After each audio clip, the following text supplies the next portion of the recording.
Bueno, se me ha concedido el honor de coordinar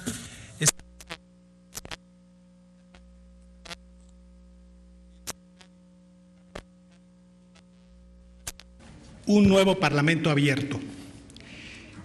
La mesa se titula Metodologías para la sistematización del trabajo parlamentario y la mesa está conformada por un grupo de reconocidos expertos en la materia parlamentaria, en la materia de la técnica legislativa, la sistematización de información legislativa.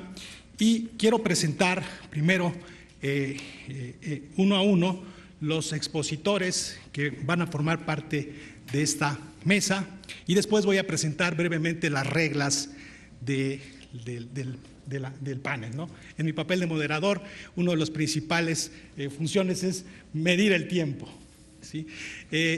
Ante reconocidos expertos que tienen un volumen de cosas importantes que decir, ese va a ser todo un reto para mí y voy a tratar de cumplir con ese rol de la manera más eficiente.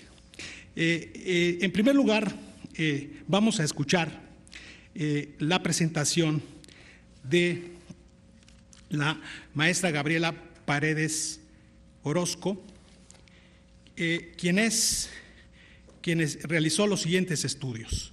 Estudió la licenciatura en Relaciones Internacionales en la Universidad Iberoamericana, la maestría en Administración en el Instituto Tecnológico Autónomo de México, es miembro honorario Beta Gamma Sigma de la Sociedad Internacional BGS y desde el 15 de abril de 2011 se desempeña como Directora General de Información Legislativa de la Secretaría de Gobernación.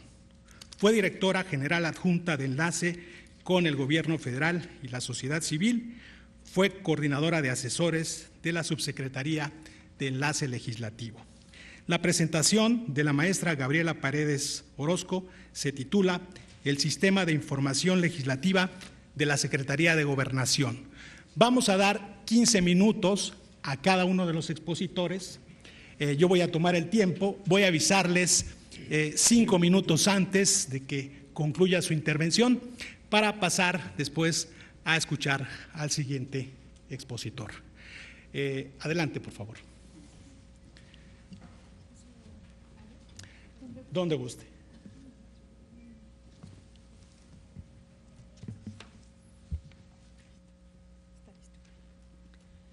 Muy buenos días, tengan todas y todos ustedes. Comienzo por agradecer la invitación al Instituto Belisario Domínguez, que por conducto del maestro Cornelio Martínez nos hacen el honor de invitarnos. Saludo con afecto a los distinguidos miembros de la mesa, a nuestro moderador, el doctor Álvaro, al licenciado Miguel Ángel Méndez, al doctor Luis Rey Raigosa y al licenciado Miguel Ángel Camposeco. El día de hoy yo les voy a platicar sobre el sistema de información legislativa, para lo cual nos permitimos preparar esta presentación.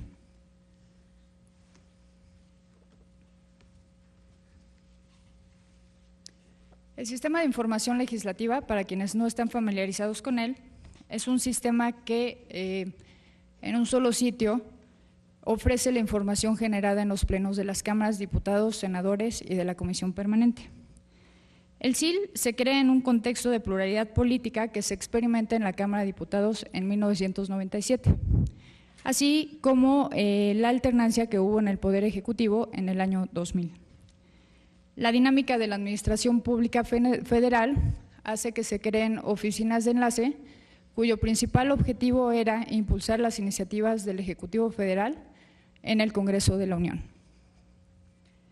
Como ustedes saben, la Ley Orgánica de la Administración Pública Federal confiere la facultad a la Secretaría de Gobernación de conducir las relaciones del Poder Ejecutivo con el Legislativo y en ese sentido se crea en el 2002 la Subsecretaría de Enlace Legislativo, hoy denominada Subsecretaría de Enlace Legislativo y Acuerdos Políticos.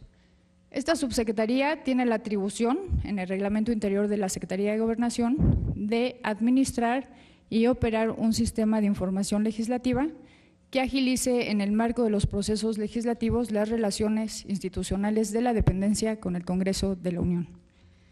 Es así como nace el SIL en el 2003, que como ya comenté, sus características principales, adelante, es que agrupa en un solo sitio la información generada en los plenos de ambas cámaras y de la comisión permanente. ¿Qué es lo que hace el SIL? El SIL permite al usuario que ustedes puedan dar seguimiento a un asunto legislativo desde su inicio en la Cámara de Origen hasta que es publicado en el DOF. Lo que hacen las cámaras en sus sistemas es que cada una genera la información de su propia cámara. En el momento en el que sale a la Cámara de Revisora, ustedes se ven obligados como usuarios a entrar al otro sistema. En el SIL pueden encontrar toda la información.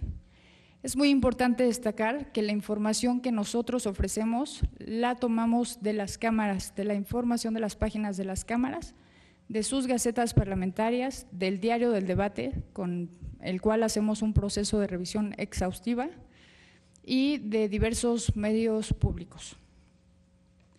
Nosotros actualizamos el SIL todos los días, llegamos muy temprano a trabajar, se checa el diario oficial de la Federación para ver qué se ha publicado, se checan las gacetas para ver qué información se ha movido o qué información se va a abordar, y para nosotros es muy importante ofrecer información veraz, oportuna e imparcial. Es incluso los principios bajo los cuales se rige nuestro sistema. El SIL, como ustedes saben, es de carácter público y es únicamente de carácter informativo. El SIL se puede consultar en la página sil.gobernacion.gov.mx y los productos que nos gustaría destacar el día de hoy son banner de iniciativas del Ejecutivo Federal y de instrumentos internacionales. ¿Qué es un banner? Un banner es una ventanita que ustedes pueden ingresar a ella y en el cual van a encontrar toda la información ya procesada. Esto está pensado para la gente que no tiene mucho conocimiento del proceso legislativo.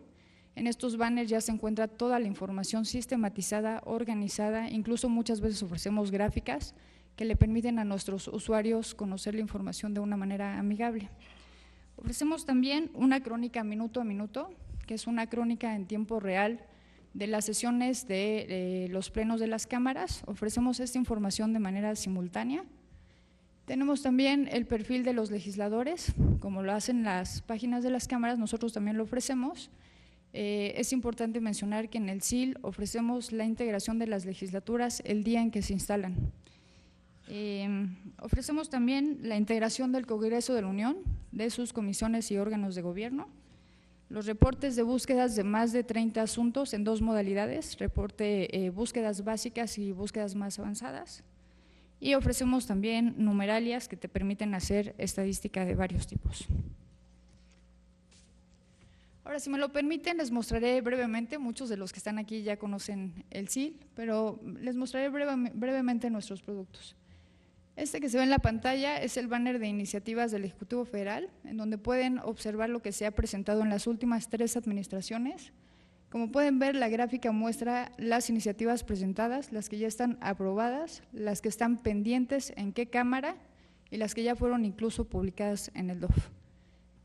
Como pueden ver, sistematiza la información de tal manera que lo hace más amigable. Ofrecemos uno de los productos más exitosos, que es el Minuto a Minuto, que es una crónica en tiempo real de la información que se genera en los plenos.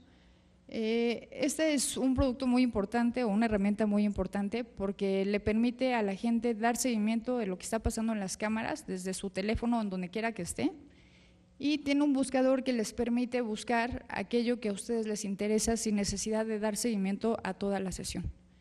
Si ustedes ingresan al texto, les va a mostrar el asunto, podrán ver el objeto, podrán ver el texto, las intervenciones que se han hecho al respecto, o buscar incluso las intervenciones por senador, por legislador, sobre el tema que les sea de su interés. Adelante. El perfil de legisladores nosotros lo esquematizamos con las comisiones a las que pertenecen, los órganos de gobierno, la trayectoria administrativa, legislativa, académica, empresarial, en fin. Esta información nosotros la tomamos de fuentes públicas Y abajo del perfil ponemos una leyenda que es importante, que es: la información no ha sido verificada por los legisladores. Eso lo hacemos porque lo hacemos nosotros, posteriormente lo hacen las cámaras, y lo que nosotros hacemos es un proceso de pues mejoramiento de los perfiles, ¿no? Es así como trabajamos. Adelante. Tenemos una de nuestras principales herramientas, que es la búsqueda de asuntos. Esta búsqueda permite buscar más de 30 asuntos.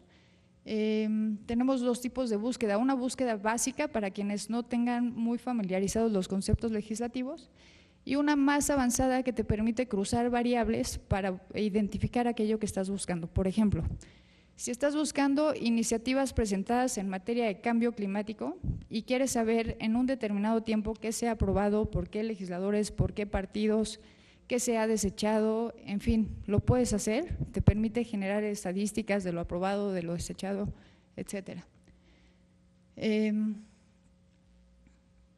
Perdón, pero como me dijeron que tenía el tiempo contado, voy muy rápido, ustedes discúlpenme.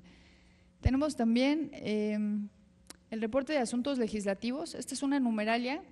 El SIL, una de las cosas que tiene, que a mí en lo personal me gusta mucho, es esta parte de estadística. Como pueden ver, el cuadro dice la 63 legislatura, cuántas iniciativas ha presentado, cuántas se han presentado, cuántos instrumentos internacionales, cuántas proposiciones con punto de acuerdo, cuántos permisos al Ejecutivo y cuántos nombramientos se han aprobado. Cada número que ustedes ven en el SIL tiene una información adentro. Ustedes le pican al número y les va a dar toda la información al respecto. Adelante. El SIL también ofrece noticias un documento con noticias legislativas, que se los recomiendo, es público, está en el sistema, y es una recopilación de las noticias legislativas que se encuentran en los medios nacionales y algunas veces en medios locales. Tenemos también un diccionario de términos parlamentarios que está en constante actualización derivado de las últimas reformas. Tenemos los informes de gobierno y de preguntas parlamentarias. Recién acabamos de actualizar la parte de lo que debe saber del Congreso.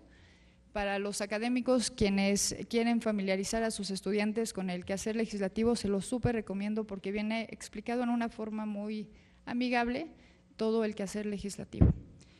El SIL se encuentra en constante innovación. Una, porque somos un equipo que buscamos siempre estar a la vanguardia, y dos, porque la sociedad así lo demanda. Últimamente hemos producido o sacado a producción la búsqueda por votación. Esto no lo tenía el SIL. Hemos sacado los banners de iniciativas ciudadanas derivado de la última reforma política, y búsquedas específicas en el minuto a minuto y en las noticias legislativas de fechas anteriores. Nuestros principales usuarios son la Administración Pública Federal, el Poder Legislativo, los gobiernos internacionales, nos consultan mucho de otros países. Lo sabemos porque el SIL cuenta con una bitácora que nos permite conocer quién está visitando el sistema y qué visita, cuánto tiempo se queda. Para eso, para nosotros es importante, para saber si logramos captar la atención de nuestros usuarios.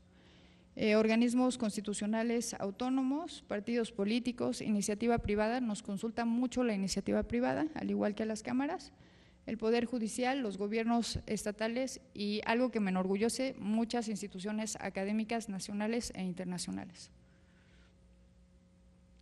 A lo largo de estos 13 años, el SIL ha tenido un crecimiento muy importante. En el año en el que se creó, que fue en el 2003, tuvo 21,000 visitas aproximadamente, y este año lo estamos cerrando con más de 1 millón de visitas. La tendencia es muy importante. Si pueden observar la gráfica, quiere decir que cada vez la ciudadanía se interesa más por los asuntos legislativos y del gobierno. En el año 2012 tuvimos una demanda tal que el sistema no estaba preparado, y si pueden observar, es el único año en el que hay un decremento en visitas o no un crecimiento como el que se venía dando de manera constante. Y bueno, pues eso se solucionó técnicamente al ampliar la capacidad del sistema para recibir visitas, y en consecuencia el crecimiento sigue siendo constante. Adelante. Quisimos también ver qué otros países ofrecen sistemas de información, algunos de ellas administrados también por el Poder Ejecutivo, y encontramos que Argentina, Australia, Brasil, Colombia, Corea del Sur, España, Francia, México y Luxemburgo también ofrecen sistemas de información legislativa.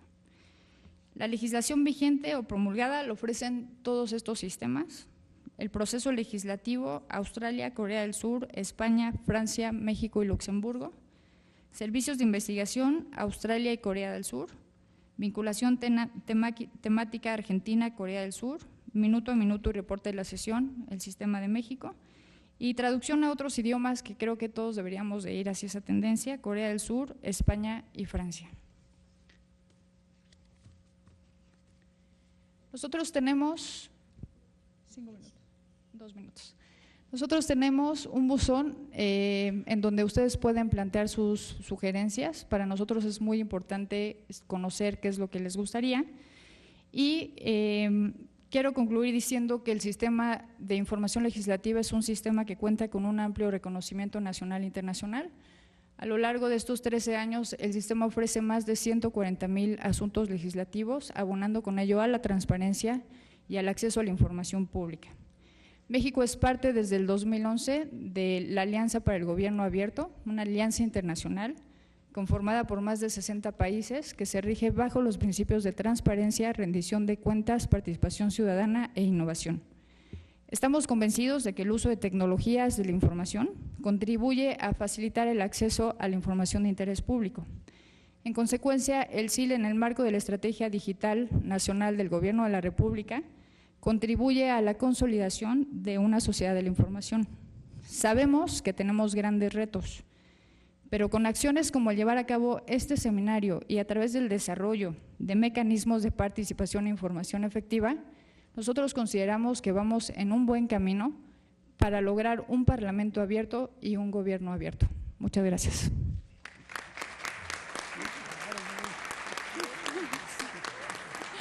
Lo logré.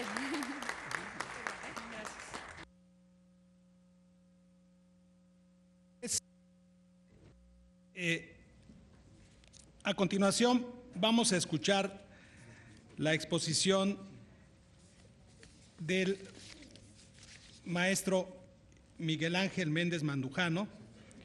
La exposición se titula Planteamientos metodológicos para el seguimiento del trabajo legislativo desde la perspectiva del Parlamento abierto. Voy a hacer una breve presentación de su currículum.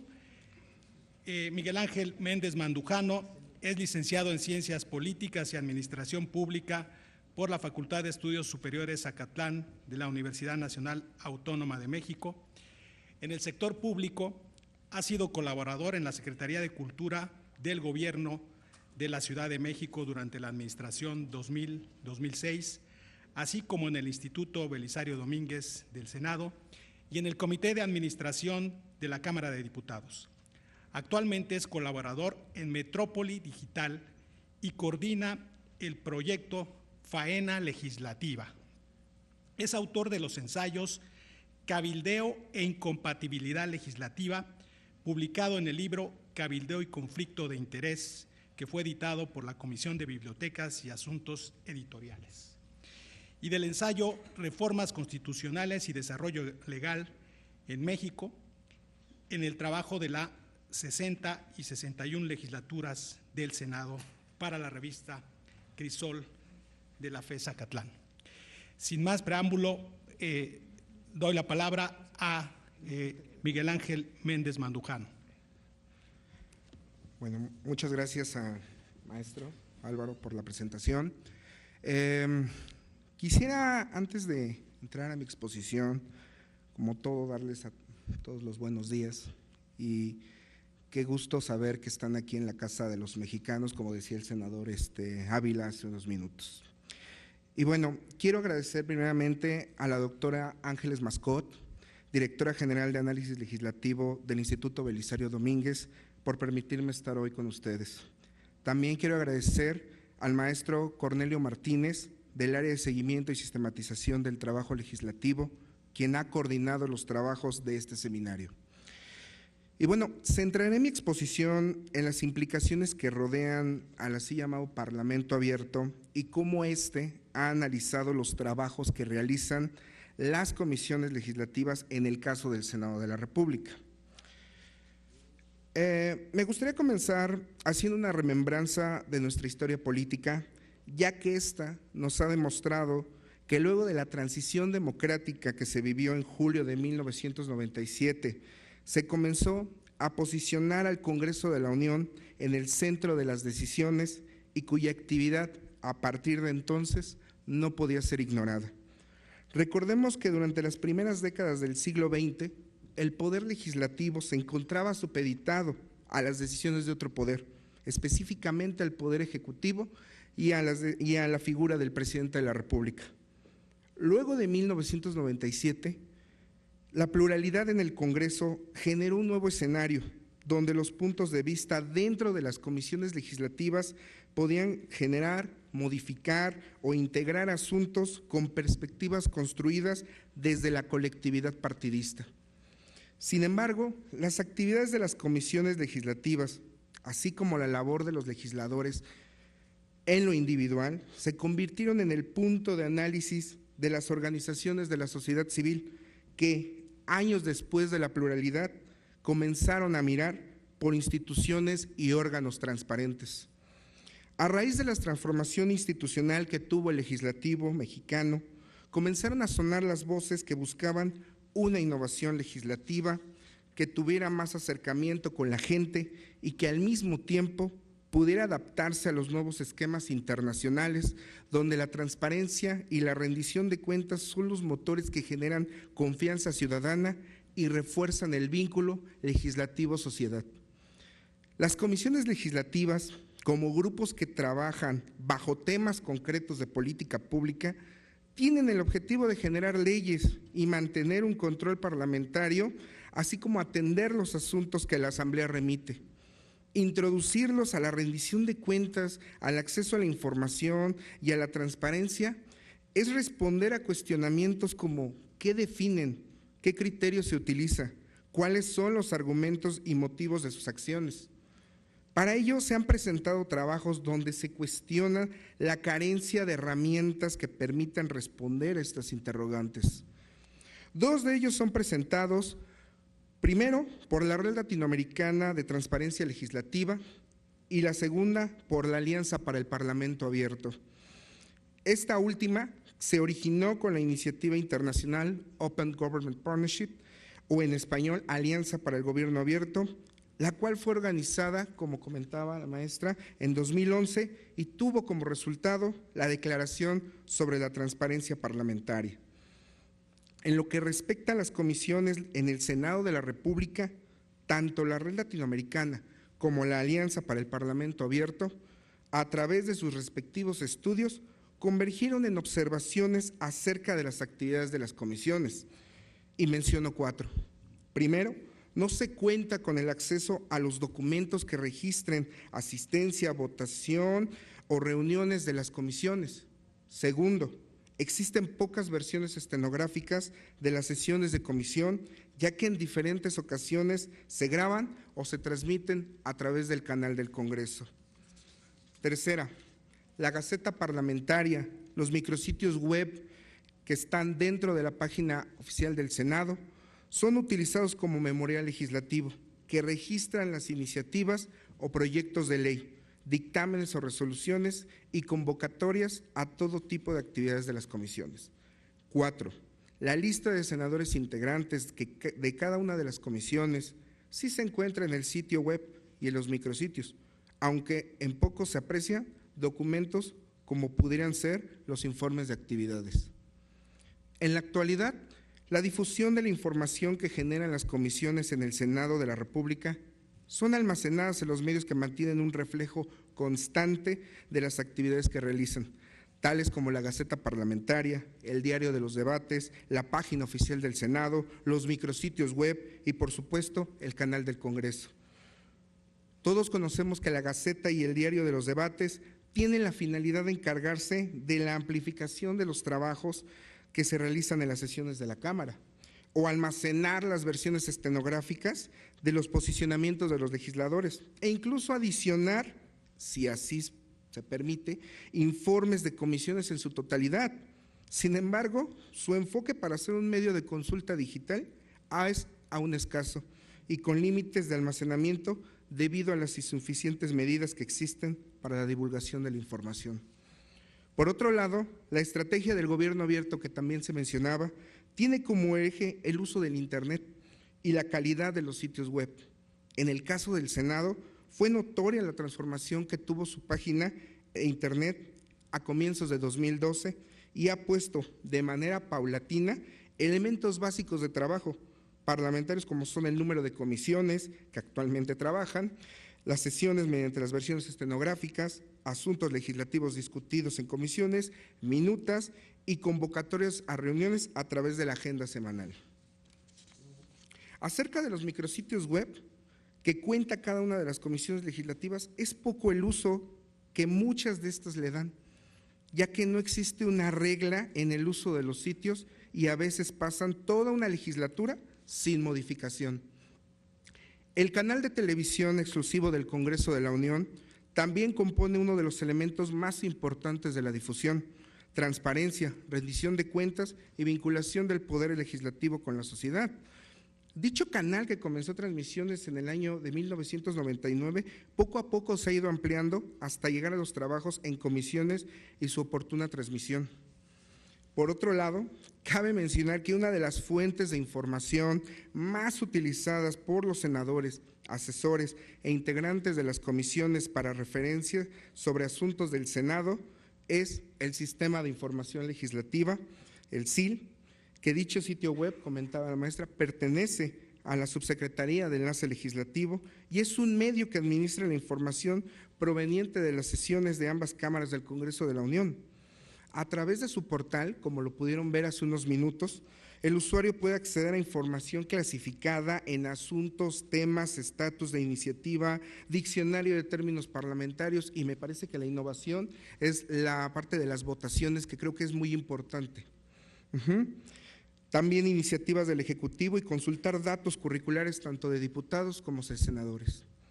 En el caso del Senado de la República, el SIL se ha constituido como una fuente accesible, aunque incompleta y con importantes diferencias en lo que respecta a informes o temas de las comisiones o los datos que ellos emiten. Hasta la actual legislatura, este portal se ha convertido en una referencia que permite auxiliar a los legisladores e investigadores por ser uno de los primeros sitios en línea con rápida sistematización de información. Como podemos apreciar, el reto de evaluar a las comisiones legislativas en el Senado ha implicado revisar qué se tiene y qué hace falta. Pero algo que no podemos dejar de lado es la escasa información que estos grupos de trabajo omiten colocar o presentar a través de los sitios web, lo que genera desconfianza y veracidad en la existencia de dicha información. El Senado cuenta con los canales para comunicar, aunque la información que necesita transmitir aún es escasa y muchas veces inaccesible. El Senado, bajo su delineación institucional, mantiene a los legisladores bajo un esquema jurídico, donde las sanciones por omitir trámites legislativos, envío o elaboración de informes e incluso comunicar acerca de sus actividades como funcionarios son menores. Por otro lado, cuando existen algunos elementos para analizar alguna comisión, se puede volver inaccesible al público y por lo regular se mantiene en el mayor sigilo posible. Actualmente los rubros que se han utilizado para generar un juicio acerca de las actividades que realizan las comisiones legislativas se encuentran fundadas en la información documental, como es la lista de asistencia a las sesiones de comisión, las votaciones de los integrantes, las versiones estenográficas de las sesiones y documentos que registran el memorial legislativo de trabajo. Una de las observaciones que no podemos olvidar es que hasta ahora no hay una evaluación que abarque a las comisiones ordinarias del Senado, debido a que no hay mecanismos de estimación que indiquen más que valoraciones cuantitativas. Por ejemplo, cuando se habla del desempeño de un legislador, a veces podemos cometer el error de evaluar indicadores numéricos, Pero en el caso de las comisiones existe un error que hasta ahora no se ha modificado, y es que la falta de criterio metodológico para ofrecer información ha puesto a estos grupos de trabajo en miras de la opacidad. Es definitivo que se tiene que realizar el sondeo de cada una de las iniciativas, el número de integrantes, las reuniones y ser más detallados en los procesos de trabajo que realizan los miembros de una comisión. En síntesis, hacer un llamado checklist. Pero para mantener la postura que permita generar este checklist de información, se tiene que tener información, perdón la redundancia, y que pueda estar a disposición de la ciudadanía para que ésta genere una evaluación y tenga que ir en dirección a un desempeño y al mismo tiempo presentarse a través de datos abiertos. El ejercicio de una cultura de la transparencia y la rendición de cuentas a través de la perspectiva del Parlamento abierto cobra relevancia en nuestro país en la medida que el Congreso de la Unión ha alcanzado una pluralidad creciente y aspiracional para contar con una participación social mediante un proceso de evaluación ciudadana. Finalmente, es recomendable e incluso necesario la implementación, desde una óptica académica, la implementación de un manual de procedimientos sobre transparencia en las comisiones legislativas en el Senado de la República. Este manual tendría que abarcar los elementos más importantes que giran en torno a la transparencia legislativa y de acuerdo a los ejes del Parlamento abierto. Algunos puntos importantes tendrían que contemplar las reuniones, documentos, acuerdos y metodologías que aplicará para la elaboración de dictámenes e incluso para la presentación de informes de actividades. Uno de los puntos más importantes que se tiene que comprender acerca de la propuesta del manual con respecto a la transparencia es enfocar el trabajo de las legislativo de las comisiones como parte de una política pública, es decir, construir una perspectiva en donde la norma o elemento jurídico se convierta en obligación. La eficacia del legislativo se relacionará con la sociedad a través de demostrar un funcionamiento de la Cámara y sus integrantes a través de la rendición de cuentas y la transparencia. En este sentido, un Parlamento abierto implica una transformación cultural del servicio público. El adoptar esta política requiere de un compromiso constante de los órganos legislativos, así como de la sociedad, que esté dispuesta a superar la indiferencia y la apatía social. En tal sentido, sin voluntad política y sin apoyo de la sociedad, no será posible conseguir el éxito en su aplicación. Muchas gracias.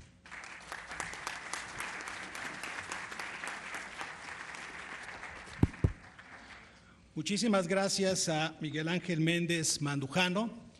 A continuación, vamos a escuchar la exposición del doctor Luis Raigosa Sotelo, quien es licenciado en Derecho por la UNAM y doctor en Derecho por la Universidad Complutense de Madrid, investigador visitante en Yale University y en la Universidad del País Vasco. Servidor público entre 1976 y 1986 en diversas dependencias del Gobierno federal y el Distrito Federal.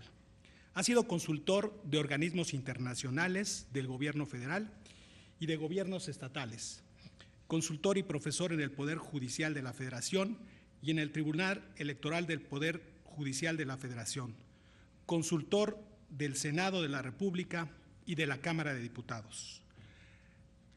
Es profesor investigador del Departamento de Derecho del ITAM de 1990 a la fecha, miembro del Sistema Nacional de Investigadores y director de la especialidad en argumentación jurídica del ITAM.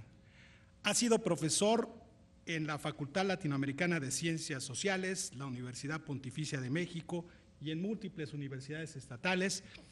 Créanme, si me dedicara a leer la producción bibliográfica del doctor Raigosa, llevaría unos 3 minutos de lo que tengo aquí listado, entonces preferiría señalar solamente algunas de ellas. Algunas son el derecho electoral y el derecho parlamentario, los límites de competencia del Tribunal Electoral del Poder Judicial, cómo hacer una iniciativa de ley, jurisprudencia y eficacia en la legislación, y muchos artículos académicos y obras, participación en obras colectivas. Bien, el título de la exposición del doctor Raigosa es Acto Parlamentario y Órgano Parlamentario, elementos conceptuales para el conocimiento del trabajo del Congreso de la Unión y su control jurídico. Por favor. Muchas gracias, Álvaro.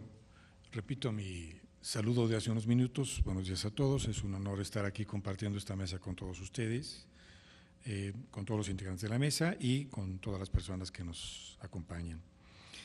El título es largo y, honestamente, viendo los contenidos generales del seminario que nos convoca, quizá pueda ser visto en perspectiva no solamente en esta mesa, sino quizá de alguna otra, porque también tiene que ver con el trabajo parlamentario en general.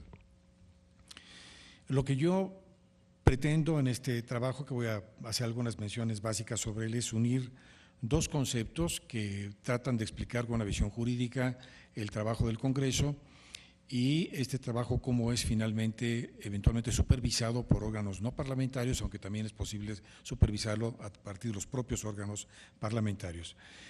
Por ello me he metido directamente a ver cuestiones de teoría del derecho y trataré de ser más o menos rápida en mi presentación y explicarla, digamos, ¿no? Los conceptos fundamentales que me han interesado revisar para platicar sobre este tema de elementos conceptuales para el conocimiento del trabajo del Congreso de la Unión y su control jurídico, quizá más bien jurisdiccional y no en general jurídico, son acto parlamentario y órgano parlamentario. El tema es entonces, el punto de partida es entonces qué cosa es un acto parlamentario. Para llegar a identificar este concepto de acto parlamentario, la verdad es que la literatura mexicana es sumamente parca al respecto. Quizá muy pocos autores han escrito algo sobre acto parlamentario. Miguel Ángel Camposeco, precisamente, es uno de los pocos que tiene algún trabajo sobre esto en su muy prolífica actividad de análisis parlamentario. Pero normalmente lo que se hace en México para ver el concepto de cuándo un acto jurídico es un acto realizado por el Congreso, por algún órgano del Congreso, se siguen la doctrina normalmente europea para esto y es una doctrina verdaderamente administrativista, digamos. Hasta donde tengo ubicado los españoles, la doctrina parlamentaria española sustenta el concepto de acto parlamentario en conceptos de acto administrativo.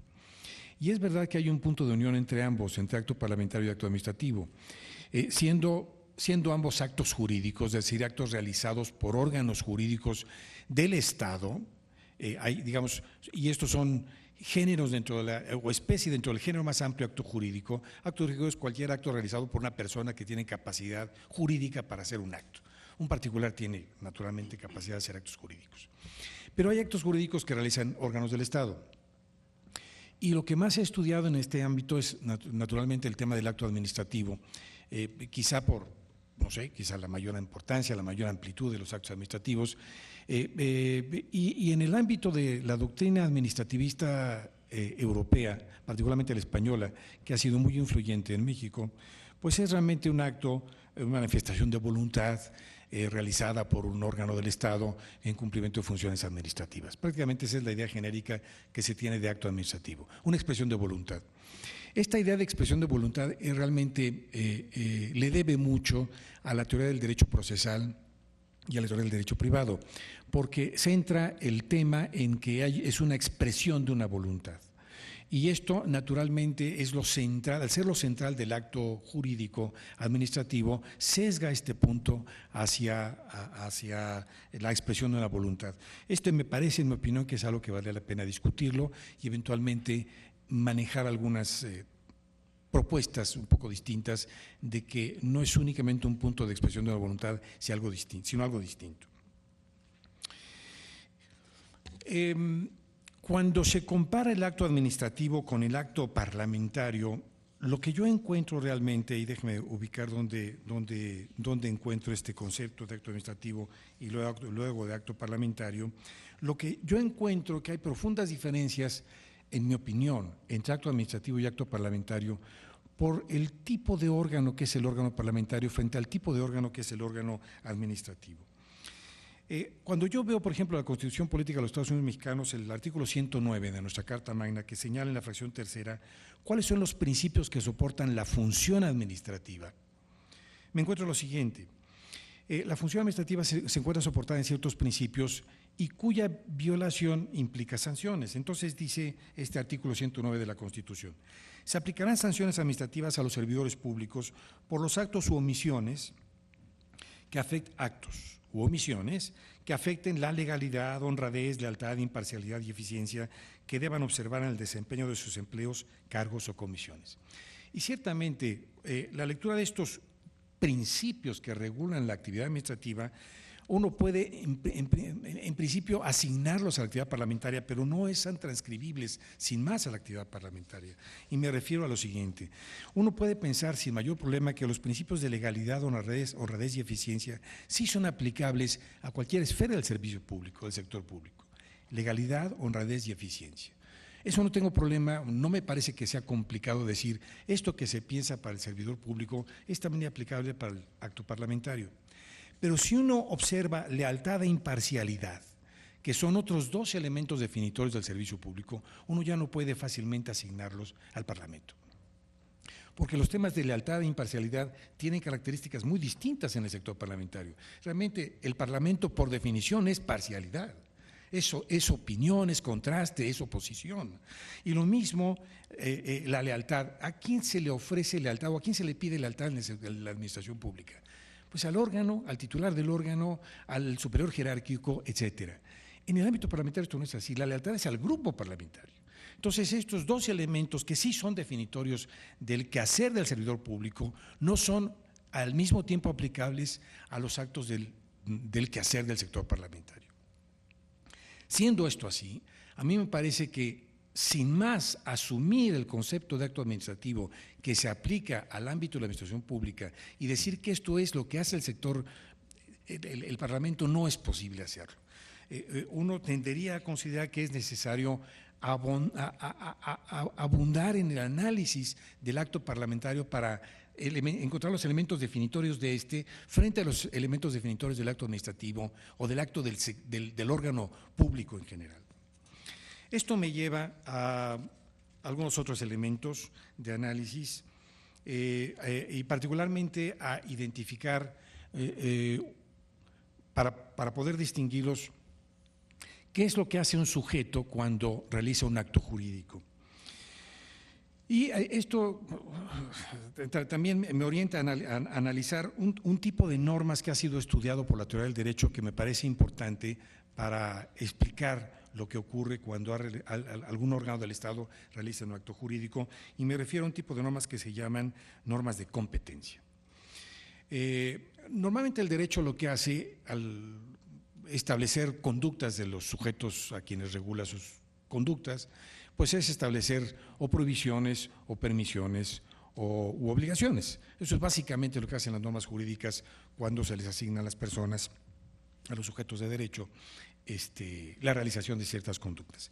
Pero hay un cierto tipo de reglas que se llaman reglas de competencia, que se aplican para los órganos públicos, que se parecen, la analogía que utilizan los teóricos del derecho es muy interesante, se parecen a un tipo de reglas que no son realmente de conducta que se realizan en los juegos, por ejemplo, los juegos de ajedrez. Entonces alguien sostiene, los teóricos del derecho sostienen de manera muy interesante, que además de las reglas de cómo realizar un juego de ajedrez, hay otro cierto tipo de reglas que dicen qué es el juego de ajedrez, y cualquier juego. Me refiero al juego de ajedrez porque he tomado este ejemplo de algunos autores argentinos, Burguín y Alchurrón, dos grandes teóricos del derecho. Por ejemplo, una regla sobre el número de piezas, una regla sobre el lugar en donde se realiza el juego, una regla sobre los colores, sobre la posición de las piezas en el ajedrez. Esas no son reglas de conducta, son las reglas que constituyen al juego de ajedrez. Y lo mismo en el juego de ajedrez, en el juego de fútbol, en cualquier juego. Y estas son las reglas fundamentales para poder luego realizar conductas para jugar ajedrez. Lo mismo ocurre en el derecho. Las reglas de competencia no son reglas que imponen obligaciones, permisiones o prohibiciones, son reglas que establecen el juego y entre ellos establecen a los jugadores. Entonces, hablar reglas de competencia en el ámbito jurídico y en el ámbito particular parlamentario son las reglas que establecen a los jugadores del juego parlamentario. Entonces, son las atribuciones, las facultades, los sujetos a quienes se les puede llamar senadores o diputados, legisladores en general, etcétera. Y asociado al concepto de reglas de competencia está el concepto de acto jurídico. El acto jurídico es muy importante en su vinculación con el juego jurídico parlamentario, porque el acto jurídico y las reglas de competencia están asociados a los temas de cuando un acto es válido o no es válido, cuando se está jugando o no realmente se está jugando al ajedrez, por ejemplo, porque no se están cumpliendo las reglas constitutivas, o cuando se está o no se está jugando al juego parlamentario. Y a esto se refieren entonces estas reglas de competencia. Reglas que establecen cómo jugar al juego legislativo, ¿no? Entonces, la falta de cumplimiento de estas reglas de competencia lo que genera no es propiamente una sanción, sino decir no estás jugando ajedrez o no estás jugando al juego parlamentario. Y a esto se refiere el acto jurídico parlamentario realmente. Los sujetos que están realizando el acto parlamentario están participando en la creación de normas, o bien no están jugando a un juego jurídico o no están jugando a un juego parlamentario. Cito muy rápidamente, y con esto voy orientando el tema del acto jurídico, ya sé que llevo 11 minutos, voy rápidamente a concluir estos puntos, estoy fijando ahí, ya tengo más, está bien. Kelsen, rápidamente, Kelsen, el gran autor del derecho, que es tan citado por todos los abogados. ¿Qué cosa es un acto jurídico? Un acto con el que una norma es establecida, es creada o es aplicada. Y afirma Kelsen, la firma de teoría pura, que un acto es un acto creador o aplicador de derecho solo si se corresponden con las normas que regulan la creación y la aplicación del derecho dentro del orden jurídico. Esto es si el acto en cuestión es establecido con fundamento en el orden jurídico. Entonces, algunas normas son, naturalmente, la función legislativa queda muy claro aquí asentada, un conjunto de reglas que establecen competencias para los órganos legisladores que dicen quiénes pueden hacer normas jurídicas legislativas y cómo pueden hacerlas, ¿no? Entonces, aquí es un juego muy natural, una ejemplificación muy rápida de un juego de creación normativa en esta concepción de acto jurídico. Pero hay un segundo acto que no es propiamente creador de normas jurídicas, sino solamente aplicación. Ya no hay creación de una norma jurídica en este juego sistemático que siempre es el derecho. Y dos ejemplos rápidamente en el ámbito parlamentario. La comparecencia, cuando se convoca a comparecer a un secretario de Estado o al nombramiento de un magistrado, por ejemplo, un ministro de la Corte, un magistrado electoral. En el primer caso, son actos de control ambos, pero tiene una pequeña diferencia únicamente. La comparecencia de un secretario de Estado obedece a un conjunto de atribuciones o competencias de los legisladores Senado, que suelen llamarle control ex post. Es decir, algo que hizo alguien o que no hizo y que debe haber hecho, como es supervisado por otro órgano. Es control ex post.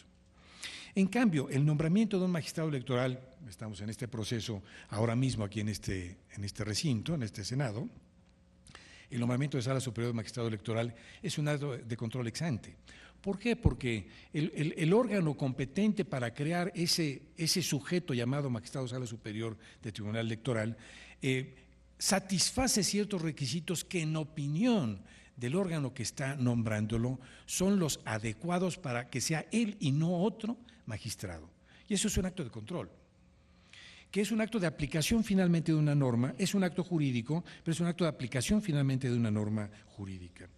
Bueno, me lleva finalmente a hacer una propuesta de definición de acto parlamentario consistente en una conducta o acción jurídica que consiste en la aplicación de una norma de competencia, mediante la cual se crea una norma jurídica nueva o se realiza el acto final de aplicación de la norma de competencia que ejecuta un órgano parlamentario en ejercicio de sus funciones. Es primer punto. El segundo punto es el órgano. Y por órgano parlamentario, asociado a estos conceptos naturalmente, es un conjunto de competencias. Un órgano parlamentario es un conjunto de competencias. Y tenemos órganos parlamentarios individuales y colegiados o colectivos. Los individuales son los legisladores, son conjuntos de competencias, y los colegiados son los integrados por legisladores, que son otros conjuntos de competencias. Igual lo podemos asignar este conjunto de competencias mesa directiva de un pleno, el propio pleno, una comisión de dictamen legislativo, e incluso individualmente son conjuntos de competencia. El presidente de la mesa directiva es a su vez un conjunto de competencias que no tienen otros legisladores más que el propio presidente de la mesa directiva. Estos dos elementos, acto y órgano, son elementos, en mi opinión, que aporta la teoría del derecho, que son muy importantes para identificar cuándo un acto jurídico es o no válido. Y hablar de validez de actos jurídicos es el siguiente y último punto, y con esto me quedan 15 segundos para concluir. Hablar de validez de acto jurídico implica finalmente la posibilidad de supervisar por alguien desde dentro del órgano parlamentario un control interno, o desde fuera del órgano parlamentario, lo enfatizo mucho más, controles por órganos principalmente jurisdiccionales. Mi énfasis será aquí en este último punto final, en la necesidad, la importancia que tiene que revisemos todos estos conceptos para identificar qué observan los jueces cuando revisan la validez, la calidad jurídica de los órganos parlamentarios. Esto es lo que revisan. Lo que revisan son competencias, facultades, actos jurídicos, órganos, etcétera. De tal manera que cumplir con estas exigencias, en mi opinión, es fundamental para poder hablar de una buena calidad del trabajo parlamentario. Y con esto concluyo. Muchísimas gracias.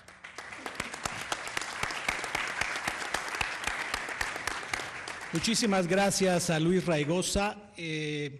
Bueno, esta espléndida labor de automoderación, precisión, realmente me dejó sin trabajo en este segmento de la mesa, pero vamos con muy buen tiempo. Realmente nos van a quedar unos 15 minutos para hacer el intercambio con los asistentes, con el público, y vamos a escuchar en la parte final de esta mesa la exposición del licenciado Miguel Ángel Camposeco Cadena. Tal vez me salga un poco del protocolo, pero quiero hacer una presentación, aprovechando que soy el moderador, una presentación sui generis. Yo considero entre uno de mis grandes profesores a el licenciado Miguel Ángel Camposeco Cadena, y realmente estoy muy emocionado de conocerlo el día de hoy, porque él no sabía que es mi profesor. Nunca he asistido a uno de sus seminarios, pero la lectura de sus textos, la lectura de las cuestiones de técnica legislativa, la lectura del dictamen legislativo, después de haber leído 10 veces la Ley Orgánica del Congreso y el reglamento, me revelaron realmente las bases para clasificar las reglas del derecho parlamentario mexicano.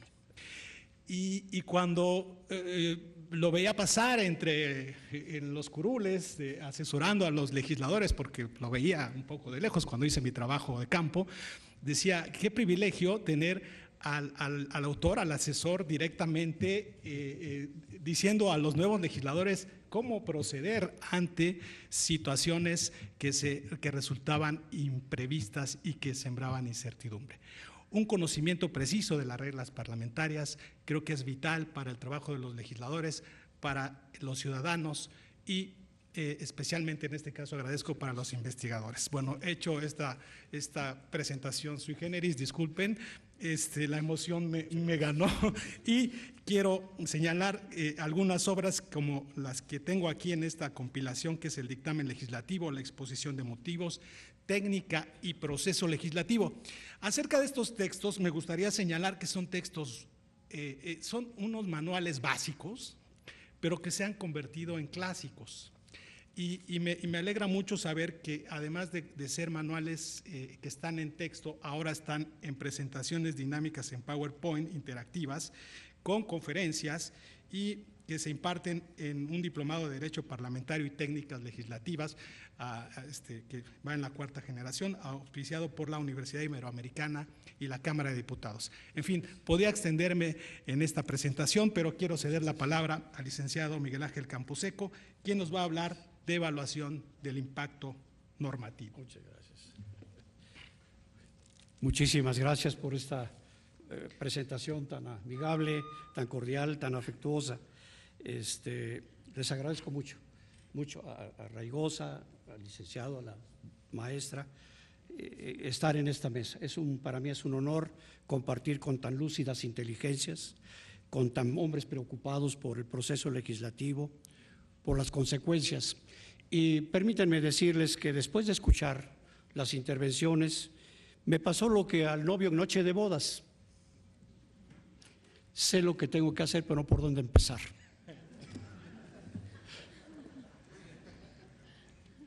Bueno, debo decir a ustedes que voy a tomar parte última de la espléndida y provocativa presentación que ha hecho el doctor Ruiz Raigosa. El acto, como él lo planteó, para mí, voy a nada más respetuosamente agregar algunas cosas. Todos los actos son constitucionales, por lo tanto tienen que estar centrados en los principios constitucionales. Y lo hemos discutido alguna vez con él en alguna otra presentación, que el acto legislativo debe reunir los mismos requisitos que establece el acto que se emite con base en la Constitución. Es decir, debe estar fundado y motivado. Y la fundamentación y motivación en el acto legislativo se encuentra en la exposición de motivos. Y en la exposición de motivos, si no se hace todo el estudio de por qué está fundado, y aquí es donde entra mi tema, por qué debe estar fundado, y luego la motivación puede ser política, social, económica, cultural, de cualquier tipo, pero la fundamentación esencial atañe a la estructura misma del sistema constitucional o el orden jurídico que tenemos positivo vigente. De esta razón, entonces, a mí me tocó analizar en esta ocasión el impacto regulatorio de la ley, o en otras palabras, la regulación del impacto que genera la ley. Y entonces tomé como base para esta afirmación, hacer una referencia a los trabajos de Andrés Roemer, también del Instituto Tecnológico Autónomo de México, quien trajo hace unos 15 años las ideas innovadoras de Richard Posner y de Coase para determinar lo que era el análisis económico del derecho. Los abogados no nos metimos mucho a las cuestiones de tipo económico, pero esta teoría que abarca 4 grandes escuelas. La primera, que es la escuela tradicional, que nace desde David Ricardo, Adam Smith, y ve la relación entre las naciones en las cuestiones económicas. Luego viene la escuela neoinstitucional, que es una escuela importantísima, porque nace de los estudios que hacen estos investigadores, del impacto que generan las políticas públicas a través de las leyes y los reglamentos, y cómo la sociedad percibe, recibe y tiene que hacer la obediencia al cumplimiento o el incumplimiento, cometiendo una infracción o una violación a la norma de lo que establece el supuesto legal. Luego viene una escuela que se llama la escuela de la elección pública, y entonces se centra en el hombre que debe maximizar sus beneficios y reducir los costos que le representa cumplir con la ley. Bueno, esto tiene muchísimas intervenciones, es nada más una pincelada, no puedo entrar en cada uno de ellos. Y por último, la escuela del raciocinio, el raciocinio jurídico. Bueno, todo esto trajo que nosotros empezáramos a pensar en el impacto regulatorio de la norma. Y yo un día dije, bueno, ¿cómo hago para entender esto?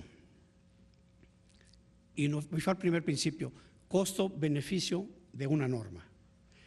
Y vi que en el Congreso, ni en la Cámara de Diputados, ni en la Cámara de Senadores, teníamos un control. Valga un mea culpa.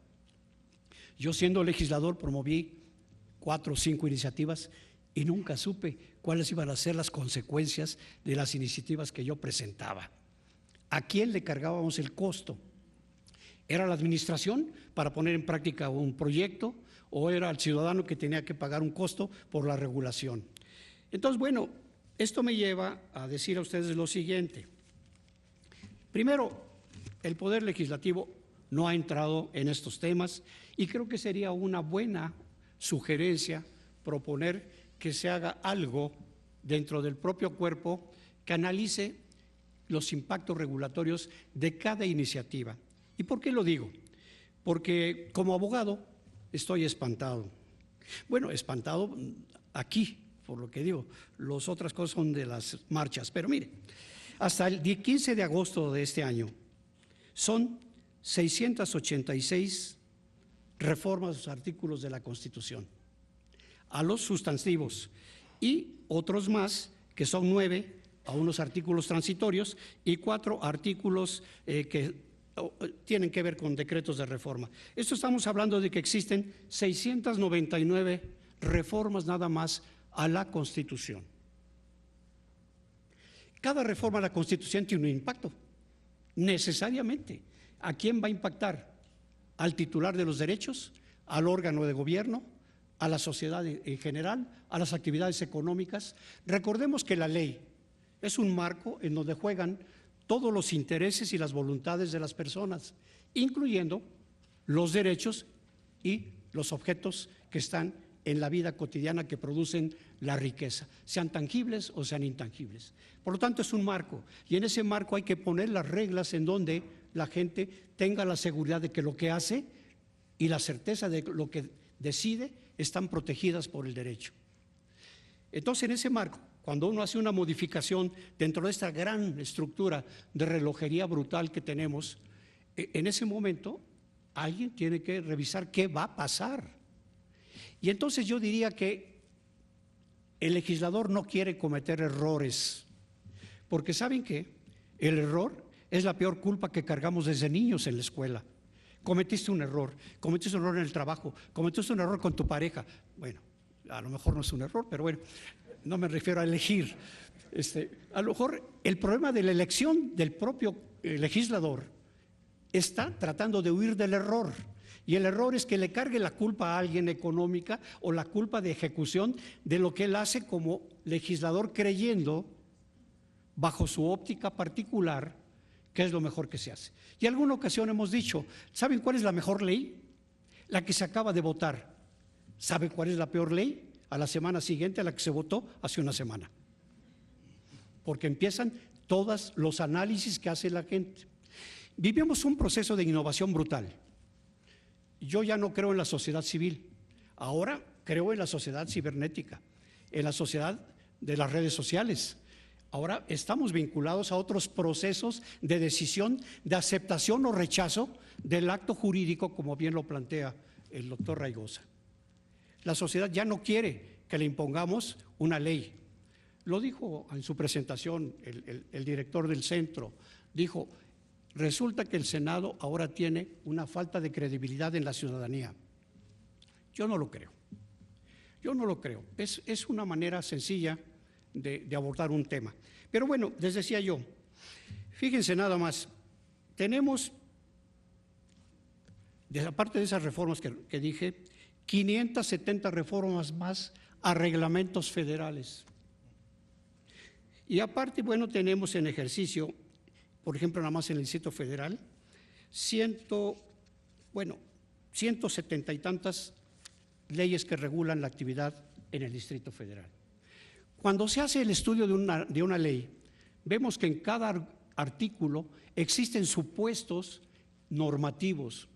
Pueden estar vinculados unos a otros, como puede ser el que da la descripción de la conducta y el que establece la sanción por la violación a esa conducta. Y entonces establecen una serie de supuestos encadenados.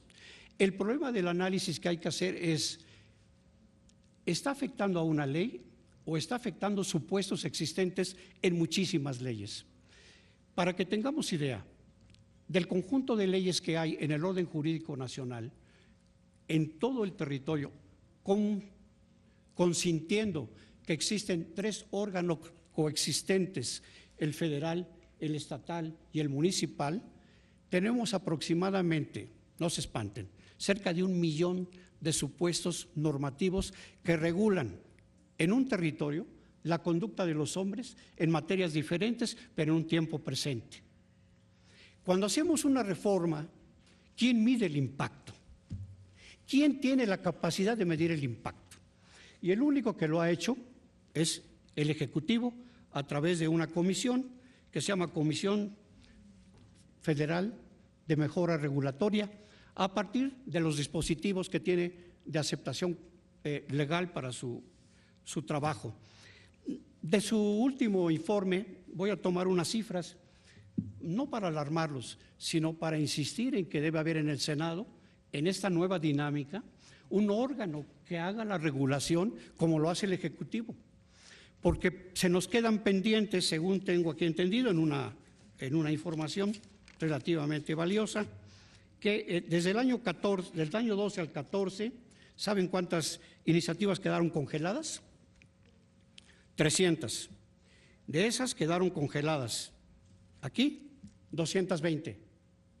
Y en la Cámara de Diputados, 86. Entonces, ¿por qué quedaron congeladas? ¿Eran iniciativas del Ejecutivo Federal? Porque esas todas pasan. ¿Eran de los diputados y de los senadores? A lo mejor. Entonces, si no tenían la estructura del análisis, no iban a pasar nunca. Miren, nada más. La Comisión Federal de Mejoras Regulatorias se inició sus trabajos en el año 2000. Ha revisado 17,000 hasta la fecha. 17,528 anteproyectos que se le presentan. Se le presentan para que ellos estudien la viabilidad de la norma, cómo podemos ensamblarla en el sistema, cómo no provocar… Sí, mira, ya lo tengo ahí. ¿Cómo no provocar? Acuérdate que… Fíjense, yo empecé en el trabajo legislativo durante 27 años, pero me inicié en las FAP.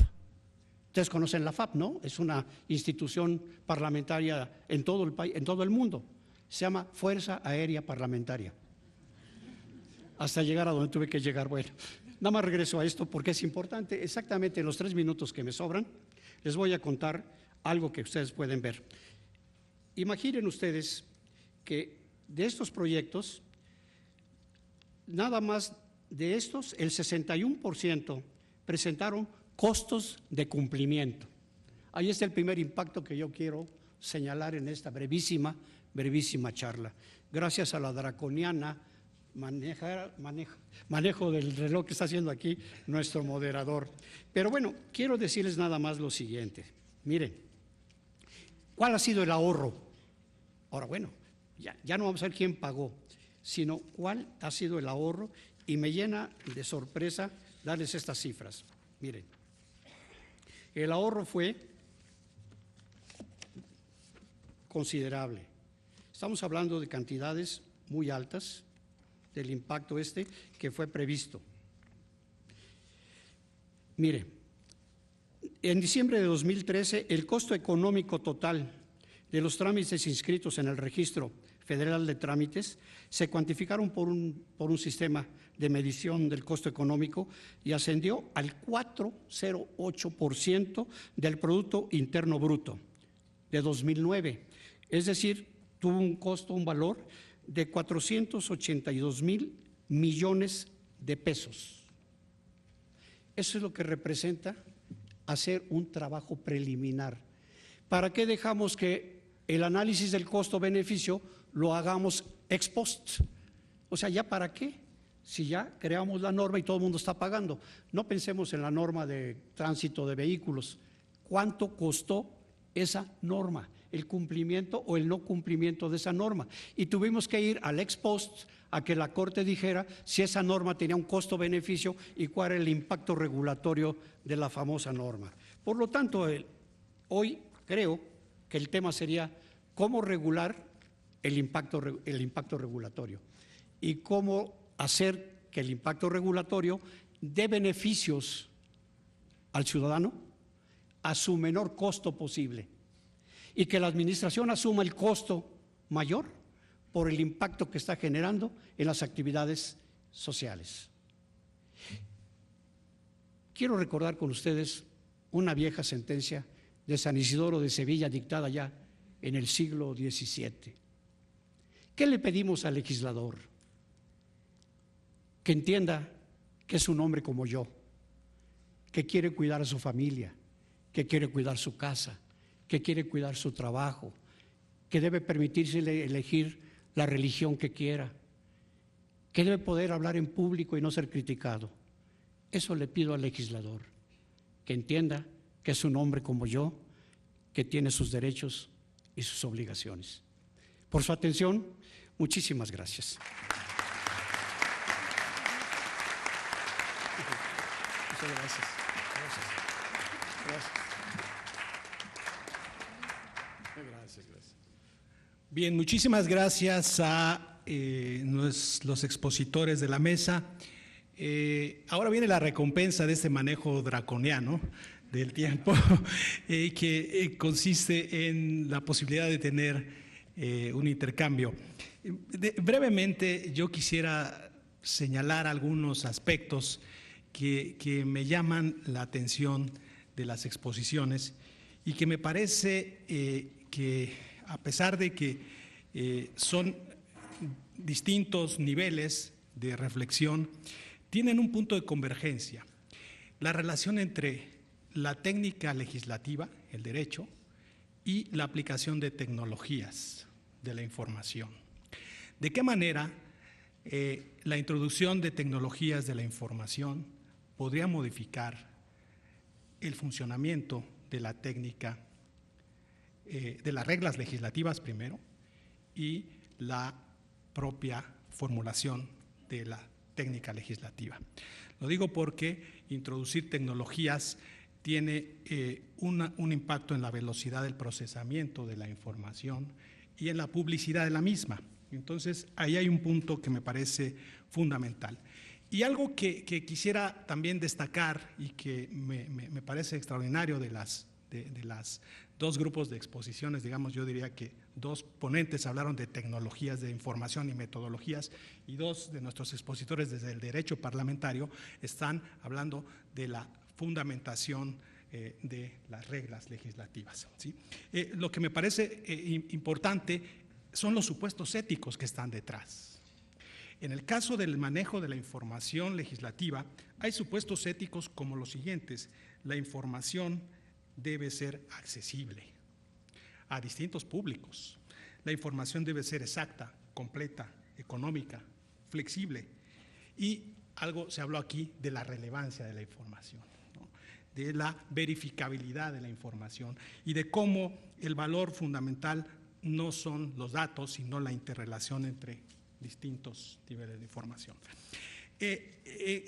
Relaciono esto porque también los supuestos de fundamentación del acto legislativo tienen detrás de sí una justificación normativa, así como este problema de la validación de los productos legislativos, quiero decirlo así con esta metáfora económica, y su impacto en la relación no solo con las instancias del gobierno, con la administración pública, sino en la relación con la sociedad, que hoy se llamó sociedad cibernética, ¿no? Sí, es decir, ya no se trata solo de la publicación del diario oficial o de la minuta que se envía de una cámara a otra en papel, sino que en el trayecto esa minuta puede tener una recepción desde la sociedad cibernética, y eso cambia totalmente la lógica del juego parlamentario, de la fundamentación del acto legislativo. En suma, quiero decir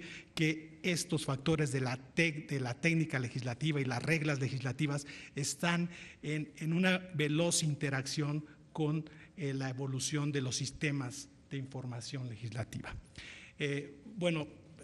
Voy a dar ahora brevemente la palabra al público. Podremos hacer preguntas precisas a cada uno de los expositores o preguntas al conjunto del panel. Por favor. Yo quisiera felicitar a todos. Primeramente, me parecieron unas excelentes exposiciones.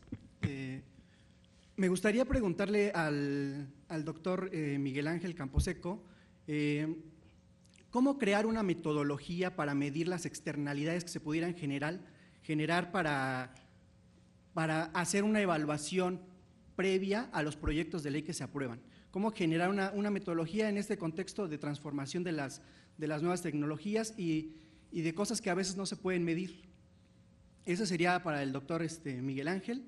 Y para el doctor Luis Raigosa, me gustaría que me pudiera contestar cómo afecta el quehacer parlamentario, en el acto parlamentario, cuando el Poder Legislativo realiza actos que materialmente son jurisdiccionales o que son administrativos. ¿Cómo afecta a este concepto del acto parlamentario? Porque si bien hay una diferencia entre lo que formalmente podemos conocer como acto parlamentario, ¿cómo se modificaría entonces esta concepción desde el punto de vista material cuando, por ejemplo, el Congreso realiza un juicio de procedencia, ¿no? Esas serían mis dos preguntas y muchas felicidades a todos. Si les parece, vamos a responder uno a una y damos paso después a otra pregunta.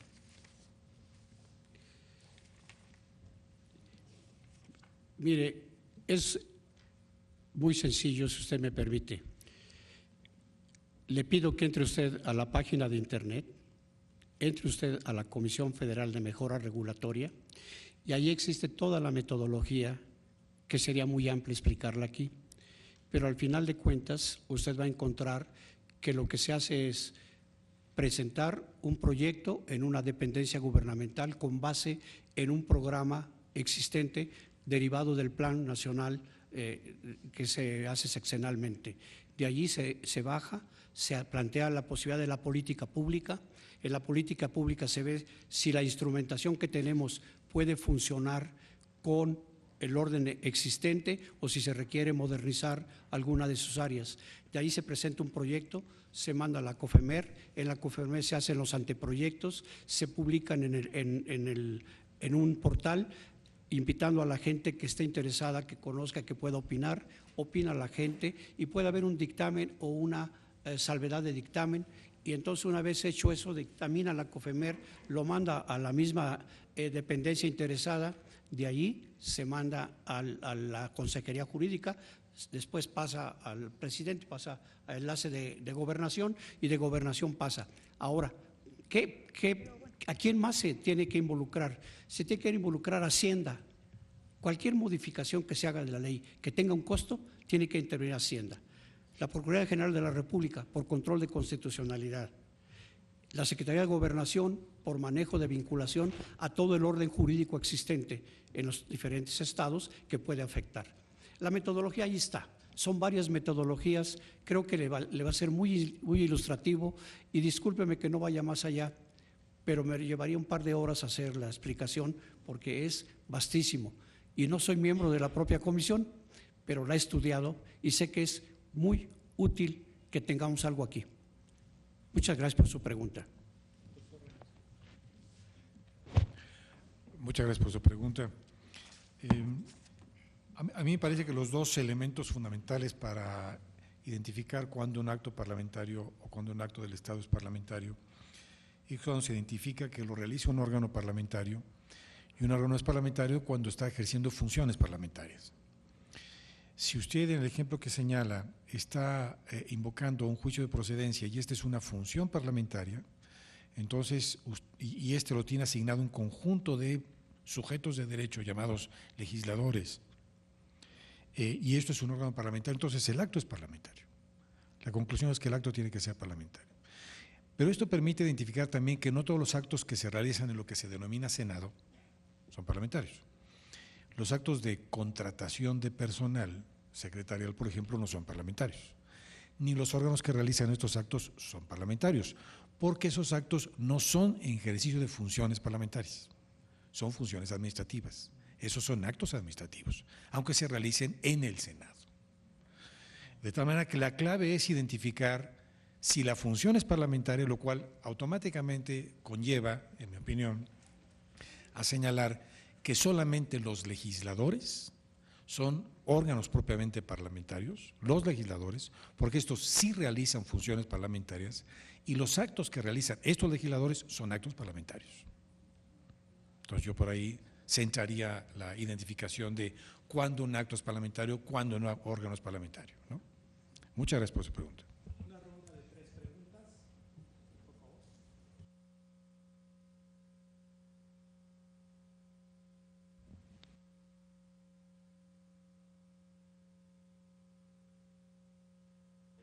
presentó parte de lo que reciben. Hola, ya. ¿De quién reciben más solicitudes de información que tienen ustedes almacenados en el CID? Me gustaría saber qué cantidad de solicitudes, o si ustedes tienen recabado qué cantidad de solicitudes de información hay de la sociedad civil. Nos remarcó que hay muchas solicitudes o los acuden al CID órganos de gobierno, universidades, instancias académicas, pero ¿cuánto logran interactuar con la sociedad? Si hay alguna medición sobre esto o si hay poca interacción con la sociedad, ¿cuáles son los retos y cómo afrontarlos desde, obviamente, el espacio que ustedes tienen que ver con el aprovechamiento de las tecnologías de la información y de la sociedad red, ¿no? Muchas gracias.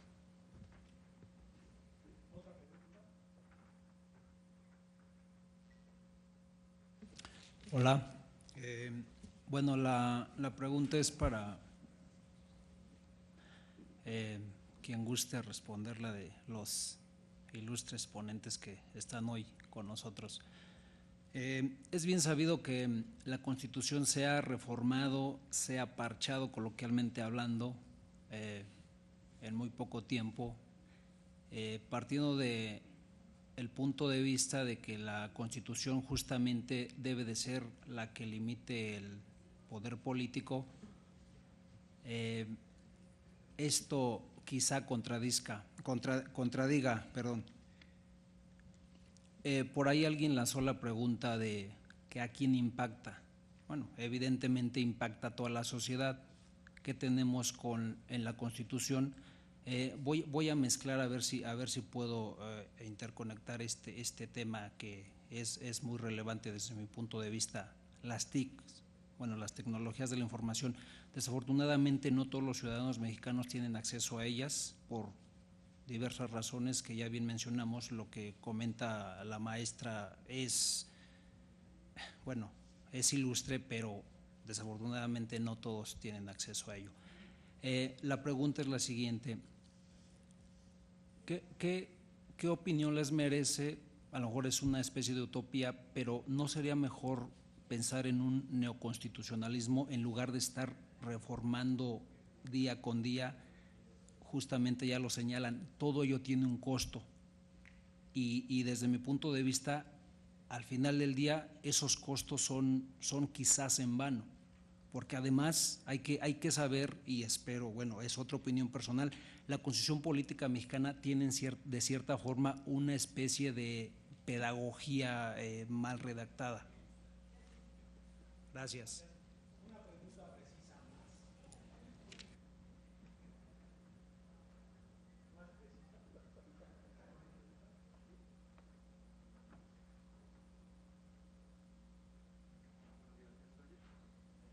Buenos días, ya.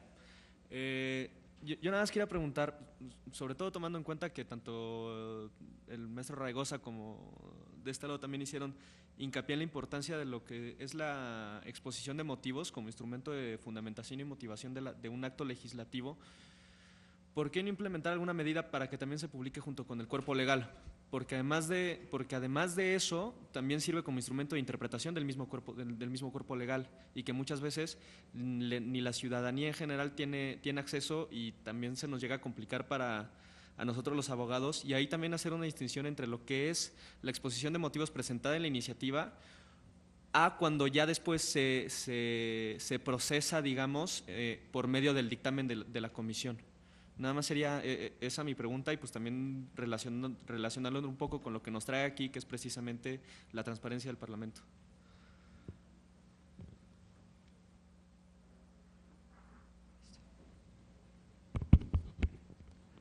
Muchas gracias por tu pregunta. Nosotros en el CIL no recibimos solicitudes de información, lo que nosotros recibimos son visitas al sistema. Medimos quién ingresa al sistema y los clasificamos como se mostró en la pantalla. No podemos con certeza saber quiénes entran de la sociedad civil, sabemos que entran diversos usuarios y para nosotros es importante. Lo que sí hemos hecho son focus group, en donde invitamos a gente representante de la sociedad civil, de empresas, hemos hecho un par de ocasiones esto, y les preguntamos en qué podemos mejorar el sistema. Es una pregunta que yo le hago constantemente a mi equipo de trabajo que hoy me acompaña, piensen todos los días qué podemos hacer para mejorar el sistema. Las solicitudes de información en todas las dependencias ingresan a través de transparencia y toda la sociedad las puede hacer y estamos obligados a responderlas, pero es otro procedimiento. No sé si queda claro.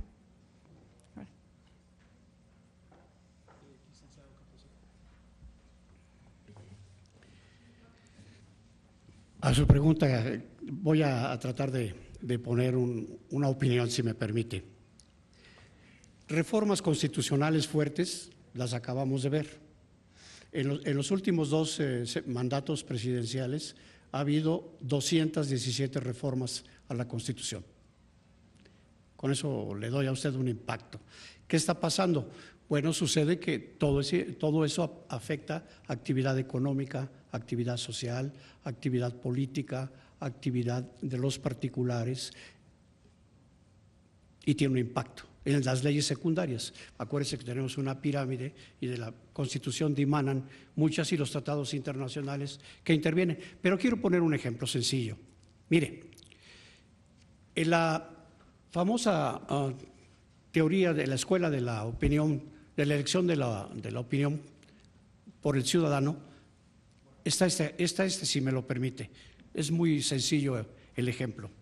Una persona viene manejando por reforma su coche y va a dar vuelta, pero está otro coche parado allí con las luces flashando. Entonces no puede dar vuelta porque en ese momento están pasando unos transeúntes. Entonces él quiere dar vuelta, toca el claxon y en eso llega el agente de tránsito y va a multar al señor que acaba de tocar el claxon y le dice: tienes prohibido conforme al reglamento tocar el claxon y tienes una multa de 2,700 pesos. Entonces el otro dice: oiga, ¿pero por qué? Párese. Entonces te jala para la calle, te para. ¿Su licencia? Bueno, aquí traigo mi licencia. No, no la traigo. ¿No trae la licencia? No. La tarjeta de circulación del coche. Es que es el de mi mujer. ¿No trae la tarjeta de circulación? Y empieza a acumularle las multas. ¿Qué busca el ciudadano en ese momento? El beneficio propio. Y lo que dice, bueno, levántame la infracción porque toqué el claxon. No, porque no traía yo el cinturón. Entonces, bueno, correcto, levantó la infracción porque no traía cinturón. Y todas las otras infracciones eligió él el beneficio propio, a cambio de pagar una cantidad menor. Y esto abre un enorme proceso de corrupción en el manejo de la ley por parte de la autoridad. Un impacto que hay que regular también. No nada más decir, hay que hacer una ley anticorrupción. No, hay que ver el impacto de la ley que estás armando y que te va a abrir un campo de corrupción. En las leyes penales, la sanción del juez dice, cometes el delito X y el juez puede dictarte una sentencia de multa de 1,000 a 5,000 días salario mínimo. O 2, 3 meses o 6 meses a 2 años de cárcel. ¿Qué elige el ciudadano? A través de su abogado. Lo que le resulte más benéfico a pesar de que cometió el delito. Entonces, si voy a violar la ley, busco el menos perjuicio que me cause la ley. Por eso es que cuando se saca una ley aumentando la pena muy grande, en ese momento se abre el peor mercado de corrupción al sistema de los jueces. ¿Por qué? El juez puede emitir la sentencia. Te sentencio a que pagues 10,000 pesos. Está en el rango. Y te voy a conceder, tengo de 6 meses a 2 años. ¿Cuántos meses? ¿Cuántos? Pues de apenas como venga el abogado, que es muy inteligente, muy amigo del juez, y a ver cómo logra convencerlo de que le ponga 7 meses en lugar de los 2 años. Entonces abre un mercado de corrupción. Por eso es muy importante que la regulación del impacto de la ley tenga muy justificada la razón de qué va a hacer el ciudadano. Usted y yo vivimos eso mismo. Yo prefiero pagar mis impuestos hoy a pagarlos mañana que se me venció. O sea, está al día. Y bueno, terminaría con una fea anécdota. ¿Por qué los jóvenes ya no se quieren casar hoy? ¿Por qué el legislador hoy no hace un contrato a tiempo determinado, a un año? Si en un año no nos entendemos, rompemos el contrato y se acabó. Porque el divorcio resulta muy caro. Si la fiesta de matrimonio costó mucho, el divorcio cuesta 10 veces más. Y entonces la gente dice, prefiero no casarme que tenerme que divorciar. Otra vez, en el campo civil, en el campo económico, en el campo cultural, donde quiera. El ciudadano busca el mayor beneficio con el menor costo posible.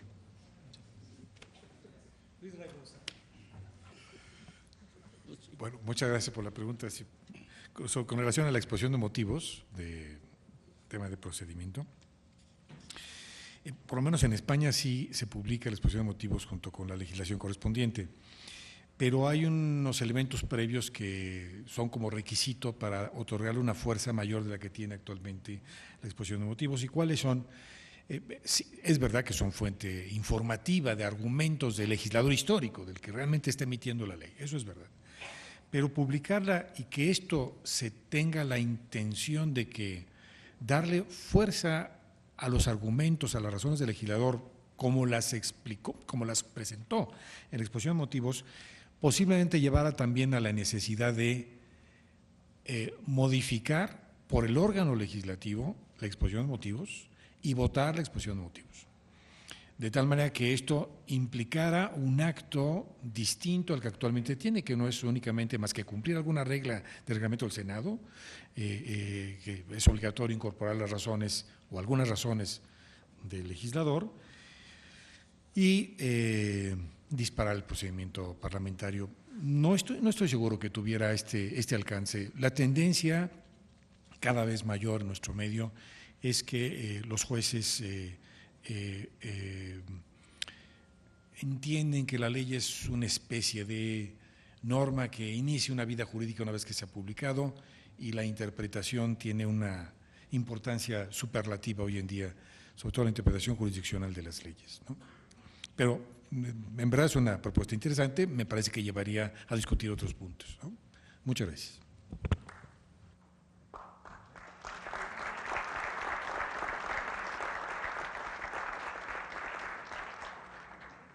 Bien, hemos concluido, estamos justo en el tiempo.